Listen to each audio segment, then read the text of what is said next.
Hello, and welcome to another episode of Berardi and Coke from the Ought to Know Better podcast. Today, you got myself, Jay, and pod regular Stats. How you doing, Stats? Yeah, not too bad. Could be better, but we'll dissect the game, I'm sure, over the next half hour or so. But yeah, disappointing, but not the We end of certainly the will. Plenty to play for. And on that note, I'm going to try and play the intro because it's all in my hands today. But I don't know where the video clip is for it, so... It's going well. It's not that. Fuck it. We'll just go without it. I don't know what I've done with it, so yeah, we can sort that another time. This is why I like when Gilly runs stuff. I can see various things. I just can't remember which one's which. No worries. In fact, it's because Gilly's got his bloody chili challenge thing on here, so that's why it is. Because it's pre-selected that instead. So it's Gilly's fault. I'm giving him compliments, but it's his fault. So now I'm going to run the intro.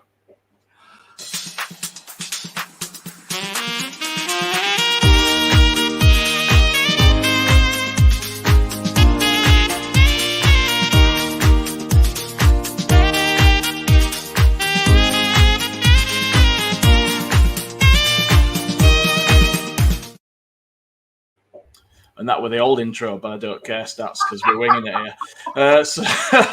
So yeah, I'm gonna say I were really impressed with that first half. And what a start! We were all over them. They couldn't get out of their area at one point. Yeah, I think. How have we gone from that to this? I think to dissect it, we'll start with the first 45 minutes. They were absolutely brilliant. I thought Dak James has had his best half in a Leeds United shirt, capped up by his first goal for the club. Jack Harrison is starting to get a lot more confidence back in his old self, and I thought played really, really well. I thought Forshaw, first half were brilliant. Clicking Phillips as well. I thought first half it was a top away performance for 45 minutes. We deserved the goal. We've had another. I know Forshaw fizz one just wide, just before the goal, and you sat there thinking, yeah, this is a classic away Premier League performance. And Bielsa had got his tactics spot on. You're thinking, okay, we're going to move up to 14th in the Premier League ahead of a tough run of fixtures. Unfortunately, obviously, Conte has gone in there at half-time, Jay, and basically fired Tottenham up. And yeah, you saw from the first shot in the second half, Harry Kane hit the post, literally in the first half, and off the bar as well. And okay, two of the probably scruffiest goals you can see, but I just think we unfortunately ran out a little bit of steam. And yeah, it's disappointing that it's another L in the column. And we're 17th, 2 points clear of Burnley. With Burnley picking up points, Norwich picking up 3 points, yes, and Newcastle picking up a point in Eddie Howe, though. That's the big thing, isn't it? Everyone else did. Yeah, well, we've just got to try and pick up points, and then we've got 4 very tough games. I'll tell you something. The way Norwich are going, if we end up under them in the table, or even in the form table, I'm going to start worrying. Yeah, because they seem to have suddenly switched on. It's frustrating because 2 weeks ago we were brilliant against Leicester and probably should have won that game, and obviously went away with a point. And today we probably should have got a point and we got nothing. And for all the positives, which there have been plenty today, the negative is that we've lost the game, and it's disappointing more than anything. Yeah, absolutely. I mean, when you said about Conte going at half time and firing them up, I mean, it's funny, isn't it? Like him and Bielsa are both elite managers, but they're two very different characters with very different approaches. And like with Bielsa, you get the feeling that he'd just like, if he told you he was disappointed in you and sort of shook his head at you, that'd be enough to break you. Do you know what I mean? You'd be absolutely gutted. Yeah. But Conte, you'd be shit scared of what he's actually going to do, because you think he'd go in there and go nuts. Yeah. And I can imagine that they've gone in, because Spurs were terrible in the first half. Leeds were brilliant. I can just imagine he's gone in at half time and read the right attack to them, and they've come out a different side. They've scored 2 very lucky goals. I think what the first one from Højbjerg was it. The caught Leeds off guard, and the second one, the tapping from a free kick that the Tottenham player just reacted the quickest and tapped in. And it looked like Tottenham controlled the game after that, Jay, and I think that's a frustrating thing. But I think you have to look at this team that we had out today, that we all said before the game that would have taken a point, and we all thought, we saw the team live thinking, Jesus, this is going to be tough. And we went toe-to-toe with them for first half, and we just kind of ran out of a little bit of steam, and just frustrating more than anything. It was. We got a comment from Jimmy the ref there. We'll bounce back, keep the faith. We will. Evening to you, Jimmy. Yeah. I think it's just, I don't want to say worrying because we've still got how many games we have? 12, 30 games season. We've still got 26 games left. Yeah. I think what's worrying is we go to Brighton next week. We've not won a league game at Brighton since 2009. We've never won a league game at the Amex since it opened in 2011. The best we've had is a draw on a couple of occasions. We've then got a Crystal Palace side who seem to be improving under Patrick Vieira. And then we've got our old friends across from London in Brentford before the fixtures against Chelsea City away, Arsenal at home, Liverpool away, Aston Villa at home. So you need to start picking up points, and it's starting to get into the season where every point is vital now. And it is, and that's the thing, isn't it? I mean, we know that in December we're probably not going to see much, but that doesn't mean teams around us aren't. So we need to get some points on the board before they do, because they are going to get some, and they are going to close on us. Yeah, and I think Newcastle play Norwich in a couple of weeks as well, so someone's going to pick up points there. So. And it's just important. That's why I feel a little bit frustrated more than anything today, because there's an opportunity to claw some points back on the teams below us, but it wasn't to be. And they'll go back into training. They'll have a full week's training. Hopefully, we'll hear about Rafinha, Rodrigo being fit for the trip to the Amex, because you need your key players. You do need your key players. You certainly do, mate. I mean, when did you say it was that all of the signings played together? I think they've had one game altogether there. I think Tottenham or Sheffield United back at last season had about 13 minutes altogether. It's ridiculous. Cox, another one that has been out for this season, and it's just frustrating with the injuries. You need Paddy back, because Paddy will get you goals. You need Rafinha back to start playing, Rodrigo as well, who's started to take a bit of form, and then you've got Luke Jennings to possibly come back. It's typical that he started to play all right and then he's injured. I mean, Joffrey did a great job today. I thought Joffrey was brilliant. I thought it was absolutely brilliant today, and he showed what he's all about. He took the game to Tottenham.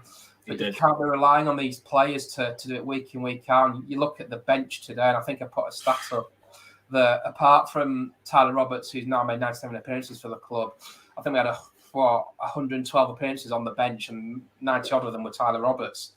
It shows you how desperate we are. The lack of strength in depth, and we've got key players missing, and it's vital we get some of these back going into the end of November, the Christmas run, because that's when it's going to be important. And with so many games around Christmas, you've got to start picking up points. And at the moment, I'm not sure where that win's coming from. And it was all well and good getting a point against Leicester 2 weeks ago, and it was a great point. Start winning games. Yeah, I mean, I got a bit of flack after the Leicester game because I said I were annoyed that we'd only got a point. Like, I were pissed off about it, to be honest. Most people were like, oh, yeah, but we didn't expect anything and it's a bonus. And to me, it doesn't work like that. It doesn't work like what you would have taken before the game. It works on the merits of the game that you've just seen. And if we're on top in a game like that and we're not winning that game, that's when I'm worried. Do you know what I mean? Yeah, and they're the games you've got to be winning. And that's taking a performance against Leicester, because it was very, very good. It was, What we are now, 11 points after 12 games, that's just less than 1 point a game. You probably need 37 points to stay in this league. So that's 8 wins, 9 wins, a couple of draws along the way. It's not going to be easy. And the problem we've got, Villa have got a new manager, had the new manager bounce yesterday, and Steven Gerrard got a great victory against Brighton, who we play next week. Norwich straight out of the blocks under Dean Smith with a victory over Southampton. Eddie Howe with a draw against Brentford. They go to Arsenal next week. So we've just got to keep our eye on the ball. I think, as Calvin said in his post-match, that he's not worried, but they need to start winning games. And it's that simple. For all as good as the performances have been, and okay, the 45 minutes today was brilliant, they need wins. And that's right. We need to get to 36 points by the middle of May to make sure we're in this league next season. Yeah, 100%. And it would be a disaster if we were in this league next season after everything we've been through. You know, we're on the cusp of something really special here. And with the 49ers putting more in and taking a bigger chunk in the club, you know, there's obviously plans there going forward for big things for this club, because, you know, they don't mess around. They don't buy into stuff that isn't going anywhere. You know, they're all very, very clever sports and business people. I know what they're doing. And I think it's also vital for the futures of Bielsa. If we did get relegated, I think it's also important to keep the likes of Phillips, Rafinha, Rodrigo, Bamford, if we're not a Premier League club next season. And I know it's a long way off yet, and we have still got, 26 games left to play. So it's over half a season yet to play with. But the talks will come with the futures of the likes of Rafinha and Phillips, and there'll be bids in January. I'm absolutely certain of that. Yeah, there will. If not in the summer. And I think it's vital that we resist those bids at least till the summer.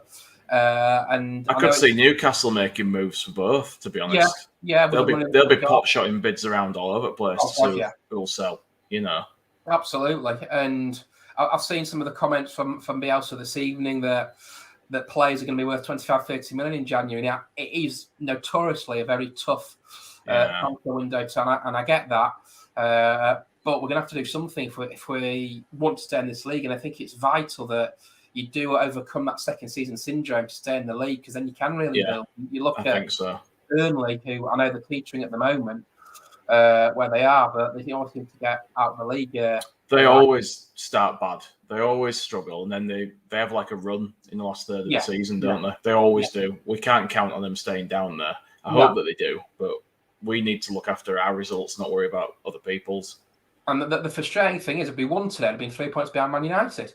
And that just shows the level of the Premier League. But it's going to be tough. We need to go to Brighton next week and try and get 3 points. They've not won a game in 7, so we can try and play on that.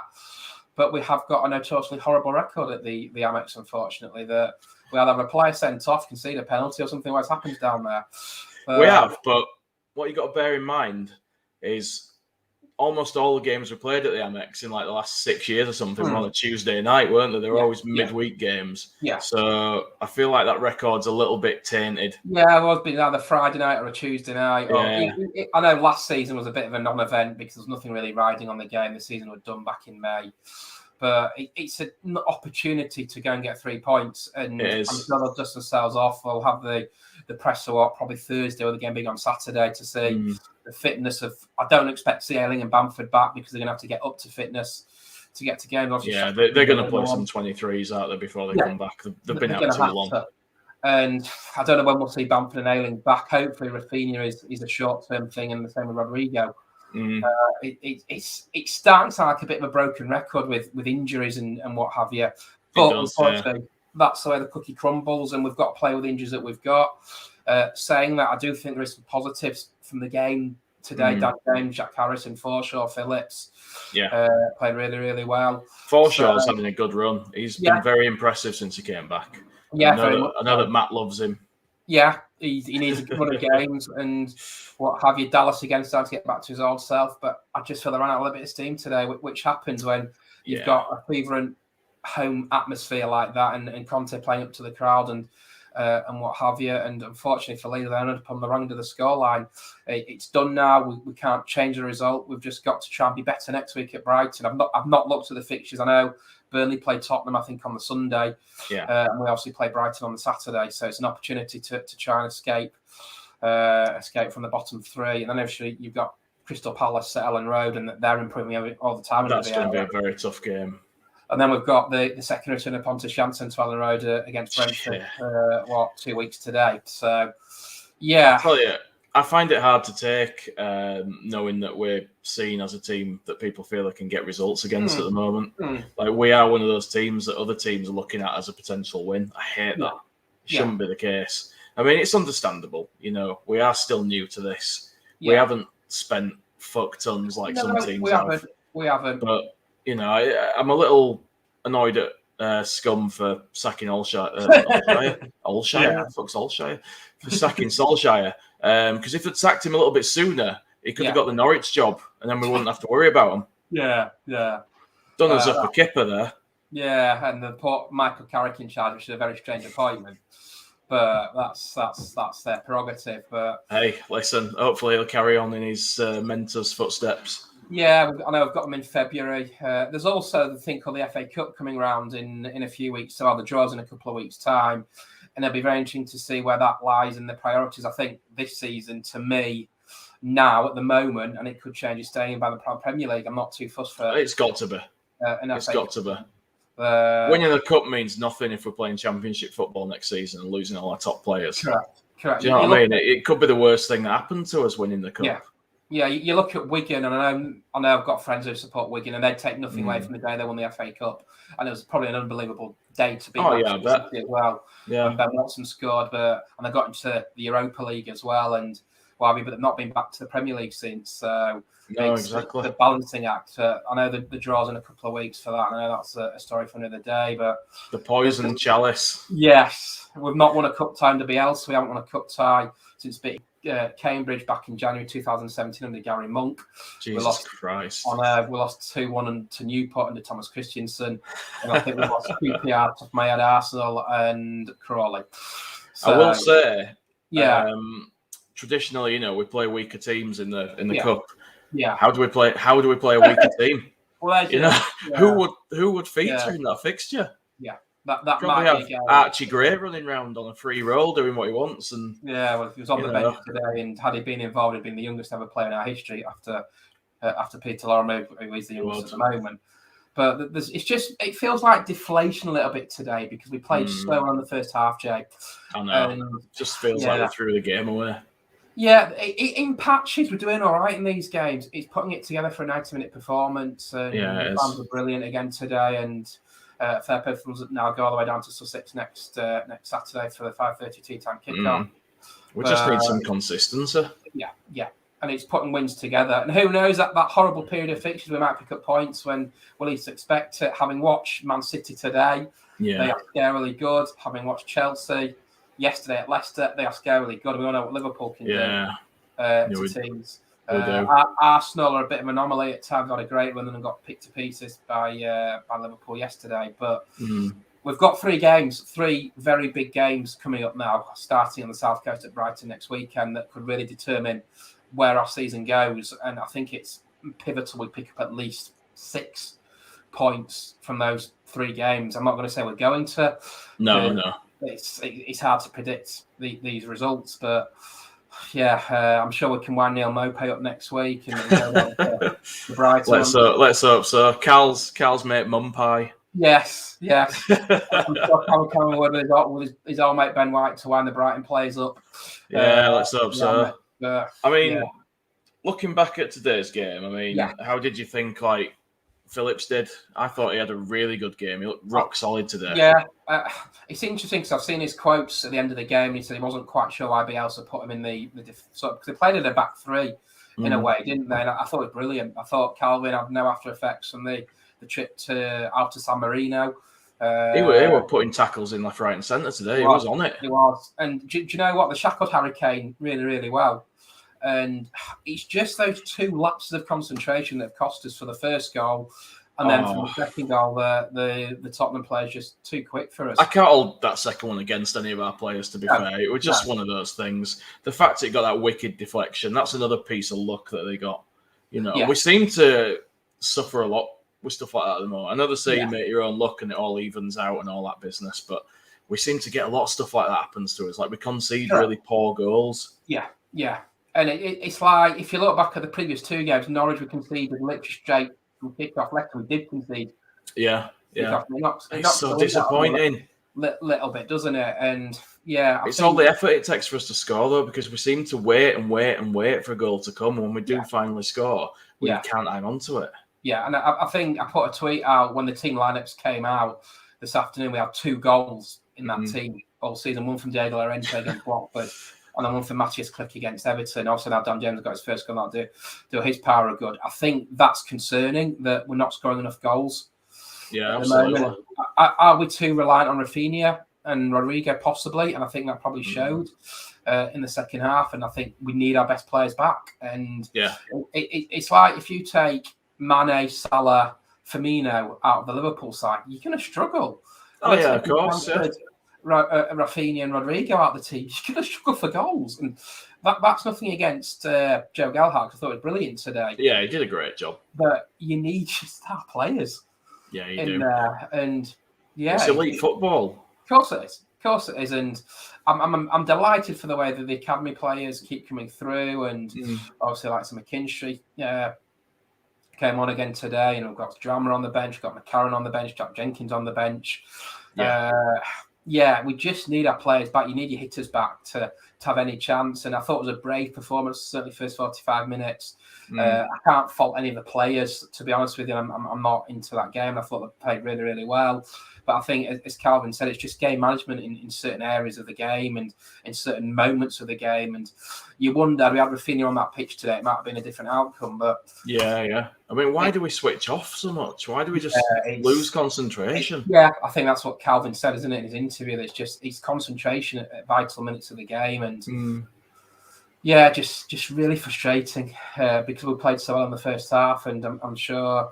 Yeah, lucky goal. I'd agree with that, Derek. It was a lucky second goal that I think we just switched off for a split second. And unfortunately, you can't do that in football in the Premier League, and you've got to be on the ball every second. Yeah, I mean, I'm annoyed we gave the free kick away, to be honest, when we did. That didn't do us any favours. I can't remember who did that. It's a silly challenge to make. Tottenham were coming on strong, and you could kind of see in the second half, from the minute they kicked off, Kane hit the post, and he probably should have scored. A really, really good save. They had that one on the crossbar as well, didn't they? I think Coops deflected onto the crossbar, and I'm sure the player will be disappointed. I thought Cooper had a decent game, to be honest. He did a good job. I thought they all did. I thought Strike played well again. Dallas played well. People will be falling over at me saying that, but I think one question I would like to pose, and this to the listeners, is: are we missing Alioski? Well, I tweeted during the game that Firpo's more like a cardboard cutout of a man at the moment. He does some good stuff, but then he just looks like he's not played football for 6 months other times. I think there was one moment in the 90th minute when we're going forward trying to nick an equaliser, just gives the ball away. Yeah, and it's so frustrating. Yeah. But then he played some great little balls and great little passes here and there. He's got ability. Yes, but definitely. Again, he sort of embodies our inconsistent thing at the moment. And we can't seem to string two results together at the moment. No. Norwich, great victory, although we made hard work of it. We did. Leicester got 4. That's been our Achilles heel so far. I think the most we've got in back-to-back games is 4 points. I just don't want to end up in a position where we end up going down and it's because we had too many draws. Do you know what I mean? That would kill me. The draws kill you at the end of the day because you'd rather win one game than draw 2 games. You would, yeah. You get 3 points. I know it's an analogy, but you get 3 points and you get 2 for drawing 2 games. And yeah, exactly. Yeah, it's just a pivotal time of the season now where we need players back. January's just around the corner, New Year's just around the corner. I'm sure Vic George will have his list out of players that he wants to try and bring in. I know, obviously, Ross Barker's an end that's been linked. I think the players at Derby County and Reading, obviously the one big one at Reading is John Swift, who will probably get linked with obviously Derby and another one today to get 0 points. Very good victory against Bournemouth, but I'm sure they're going to have to offload the players with the situation they're in. Yeah. Reading are another one. They lost -6 points this week, and I think they've got a draw against Nottingham Forest. So, it'd be devastation after taking so long to get back up and having 3 years in League One. And then 16 years bloody killed me. It's horrible. And I don't want to go back. You don't. And I'll always go back to that Barnsley game back in July 2020 that I think I felt sick watching that game. Yeah. And that's how much it got to everybody with the nerve and the tension in that game. And I don't want to go back down there. Yeah, okay, the Champions League. It's an unbelievable. We probably would come straight back up with the players that we've got. Yeah, we probably would, but it's not a risk you want to be taking, is it? Of course, it's not. You want to be in the Premier League. You want to be in an established Premier League club, and in 6-7 years' time, you want to be sort of pushing for Europe. I think that's a bit ambitious to be saying Europe at the moment. Probably is. I think we've got to make sure we stay in the league. We're going to need another 2 or 3 years at this rate to do that, unless we put major money in next year. They're still building a Burnley at the moment. I think they got into the Europa League, the FIFA Fair Play. Which I don't think he probably ever would. But I think we've just got the infrastructure's there at the football club, Jay. It's just making sure this season is all about survival. Yeah, we massively overachieved last season. I don't think there's 2 ways about it. And I think that's probably what got everybody a little bit excited. But you could kind of see the problems a little bit in pre-season. In the games against Ajax, I think we got 1-0 down in 2 minutes. I can't remember who else we played in Blackburn in pre-season. I went to the Blackburn one, and I was saying at the time, me and Adam went, and I was just like, we're in trouble here. We're not we're not looking good. And like everyone said, oh, stop moaning, stop being negative. We always do crap in pre-season. Yeah. But there were just worrying signs. Yeah. And it were right that it carried into the season. And I think, was it Real Betis that we played, or Villarreal? Yes. Villarreal and Real Betis. No. Yeah, with them too, yeah. We were conceding goals in the first couple of minutes. And you look back then at concentration levels, and it's just kind of crept in, and it's reared its ugly head again. And you've got to be switched on for 90 minutes. Do you think there's any chance that they're mentally fatigued? I think when they concede goals, I think it possibly is. Because I think they might think that in the back of your head they're going, here we go again. Do you think that at the start of the season, maybe some of them, because we overachieved last season, some of them maybe thought this is not as hard as we thought it would be? I don't know. I don't know if that's a mental thing or not. That because of the season we had last year, the last 6 or 7 games, apart from the Brighton away game, that they were absolutely magnificent. In all the games, they destroyed Tottenham 3-1 at Ellen Road. They played Man United, drew 0-0, won at Southampton, won 4-0 at Burnley, and absolutely played some wonderful football. And I don't know if it's a case that you're in your comfort zone, that you think, okay, we'll improve on this. And it's always going to be harder second time round. And I don't like using that term, second season syndrome. But at the moment, it kind of feels like that a little bit, because Sheffield United had a great first season under Chris Wilder, and it all went to pot second half of the season last year, and obviously the fans had in the Championship under Slavisa Jokanovic. So, I don't know. It's hard to tell mentally, because you don't know what the players are thinking, but I think they've just got to dust themselves down. I'm intrigued if players look at league tables. I would love to know that. Because obviously we are in a great position. You can't really deny that. We're 17, 2 points ahead of Burnley at the moment. But I mean, there's people having worse seasons than us. Oh God, yeah. You look at Nigel picked up a couple of wins. That's new manager bounce, I reckon. I think they'll probably fall back. That might not last. I think Villa will be all right. I think Steven Gerrard is the right appointment for Villa. Eddie Howe at Newcastle, for me, depends on what they do in January. I don't know if they're going to throw 300 million at it. They've got the money there. I know. But whether they do or not, and I think Brentford are the ones to keep an eye out, because I think they are slipping. I know they got a point yesterday at Newcastle, but I do believe I think they'll slip down the tail. They've been found out a little bit. So I think that's why the next 2 of the next 3 games are at home against Crystal Palace and Brentford. We need 4 points at the very least. To make sure that going to I'd agree with that. I'd want to see 6 really, but I'd agree with that. You would, but I'm sure they'll have their ideas in January. But it's a notorious bad window. We don't tend to buy too many players in the January transfer window. Yeah, got a comment from Michael Brown there. I think it's not the Michael Brown. He's been on before and he's confirmed. But it's concerning why Leeds United players continually pick up injuries. Is it due to the intensity of Bielsa ball training with new players like Llorente last season, Firpo this season? I mean, I think that some of these players are probably training at an intensity they never have. Yeah, I agree with that. And I'll always maintain we've not had a fully fit squad under Bielsa since Southend United in a pre-season of Bielsa's first season. There's always been a niggle here or there. And I don't know, something to look at. I don't know. It's a hard. The injuries are killing us a little bit at the moment, and they're probably taking longer than we expected for players to come back. But it's a very good point, and people are probably asking questions. The murder ball sessions are there, and that's what they say they are. And it's interesting, though, if you flip it on its side, last season they weren't saying that when we were winning games of football. So does that mean when we are losing games? So it's kind of a bit of a catch-22 situation. I think it just puts more of a spotlight on it, doesn't it? When we're losing them, half the team's missing, and it's constant this season. There hasn't been a time that everyone's been fit. No, we haven't had a fully fit squad all season. There's been a niggle here or there, and I think players missed the open day of the season against Man United. Carver didn't play against Man United in the open day of the season. I just wish we'd played them now, because I probably think we'd probably give them more of a game. I think so. With the mess that they're in. I think everybody's getting a new manager just before we play them. I know. And I think someone's made a very interesting point on Twitter this evening that Harvey Elliott's back in training quicker than Patrick Bamford. I saw that, with his simple injury. And that's taking nothing away from our medical team, because they do an absolutely fantastic job. Of course they do. It's just, it's just weird that we don't put timescales on these players coming back in to the side with hopefully Elling will be back in soon. Hopefully Pan will be back in soon. We need Rafinha back. We need Rodrigo back. Because at the end of the day, if you're going to challenge to stay in this league, you need your top team. You need your top 11. You do.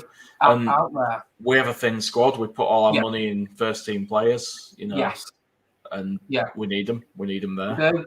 And I'm hoping that if we get a fully fit squad, we're sure against Everton when we drew 2-2 and unlucky not to win that game, that with a fully fit team, we're a very good side. We saw last season. With the last 7 games of the season, we won 5 of them, drew 1 and lost 1. That's right. We're a very good team, but we've not had our first team out. Is it squeaky bum time? I think ask me March time. That's you March, bloody hell. That when the business end of the season comes round, there's still 26 games left to play for. I'm trying to do that in my head. 52 points, 62, 72. So there's still 78 points left to play for this season. It's a long season. Teams are going to lose players to injuries and suspensions. Players are going to go to the African Cup of Nations in January. Yeah. There's a lot to happen between now and Chelsea should lose a few to that, hopefully, and Liverpool. And unfortunately, we play Chelsea just the wrong time. Do we? Oh. We play Liverpool just before Mane goes. Typical. Not Mane, I think it's Salah that just goes to the AFCON. So, but other teams, I think it's Salah and Mane, isn't it? Yes, that's right, Salah and Mane. But other teams will lose players. So, are we in a battle at the moment? Probably are, because we are in the 17th place in the league table. Definitely. Is it over? Far from it. There's 78 points on this plate to play for. That if you're going to throw in the towel, you might as well not bother. But I'm trying to be positive. No, that's true, yeah. There's a lot of to play for. There's a lot of players to come back, and let's see where we are going into the new year. It's been said sort of by Phil and other journalists that they don't expect us to really do anything in the January transfer window, but I think with every week that goes past at the moment, it's looking more and more like we're going to have to. And like for me, I think we need 2 players now. Yeah. Looking at like the state of the bench today. Yeah. And that's not to take anything away from the young lads. To just, as you say, you need your best players, and you need people who are game changers, and that's not Tyler Roberts. As hard as he tries, it's not Tyler Roberts, and it hasn't been Tyler Roberts for some time. You need experience, don't you? And another name that's been mentioned is Ross Barkley, who obviously had a loan spell at Leeds in January. Isn't he featuring now, though? Is he not playing? He's in and out of the Chelsea team at the moment. The big question is over Bamford's fitness, if he's going to be fit for the new year. For January, hopefully he'll be back before Christmas, but he's going to have to get up to speed. Yeah, but if he's not fit, we won't buy a striker. Guaranteed, we won't. He'll just put his faith into I think we'll rely on the likes of Rodrigo, Rafinha, Gelhardt when they're all back, obviously. But I think it's such a key period now, the next 6 weeks leading up to January. Yeah, it's a key game. The first game of 2022 is Burnley at home. I'm very intrigued to see where we are on the league table by then with the run that we've got. A comment from Derek there. That's someone that LAFC Youth Academy tweets. I can't remember his name. I don't know if that's for the 23s or what, but there is a Spanish player. I can't remember off the top of my head. That's just referring to Derek Moore asking us who the Spanish players we're looking at, just for the audio folk. I didn't know anything about that, to be honest. It's someone that I think we are looking at close to completing a deal. Whether that's going to be for the 23s, I do not know. It's not going to be another one of those like him that we got from Barcelona, is it? What were his name? Mahuka. Was it Rafa God Mahuka? knows. I think something on those lines. Yeah, someone really young that we signed like 2 seasons ago. We also got Kun Tuzmenikov, I think I pronounced that right. For the 23s, but I think now they do need to look at the first team, and that's taking nothing away from the players that we've got that have come through, and the likes of McKinstry, the likes of Liam McCarron, Jack Jenkins. Fantastic that they're all coming through and they're all getting a place on the bench. Same with Archie Gray. About 15 years old, but that's all. Yeah.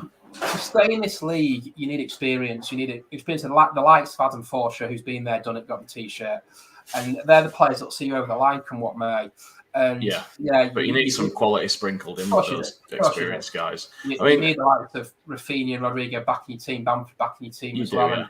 I think the next 6 months leading up to May 2022, is massive to see where this club is, because it'd be devastating if we got relegated. It'd be devastating for everyone inside the football club, the supporters, the players, after it took us so long to come back. As I said previously, the Championship's a great league. It's so unpredictable. You don't want to be in it for longer than a season. Definitely not. Right, we've prattled on a while, so I'll start wrapping this up. But two things I'm going to ask you. Yes. Despite what we said about experience, would you go out and pay Huddersfield what they want for Lewis O'Brien in general? Yes.